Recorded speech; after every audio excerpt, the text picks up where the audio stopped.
huwag ninyo itong gagawin or iwasan ninyo itong gawin hanggang sa September 2, hanggang sa matapos ang ghost month. Unang-una po ay ang paglilipat ng bahay.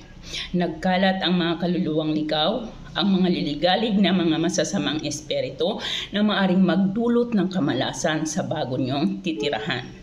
Iwasan ang pagsasalamin ng matagal sa gabi dahil ang salamin ay isang numero 1 sangkap ng mga kaluluwang ligaw. Iwasan din na ikaw ay magsinti ng kandila sa harap ng salamin sapagkat inaanyayahan mo ang masasamang espiritu o espiritong ligaw upang makapasok sa mundo ng mga buhay. Kaya hanggat maaari, wag na wag itong gagawin. Iwasan din lagit lalo ang pagsitsit or ang pagsipol sa gabi dahil inaakit mo ang masasamang espiritu, mga negative energy at bad spirit upang lumapit sa iyo. Hanggat maaari din, yung nagpaplanong magpakasal, kung pwede po, ipagpaliban nyo muna ito hanggang sa matapos ang ghost month.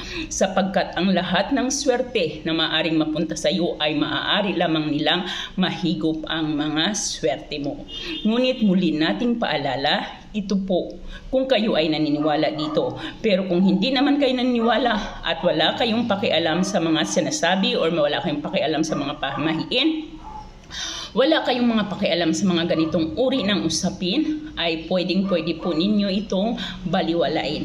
Ngunit lagi po nating sinasabi, mas mainam na mag-ingat.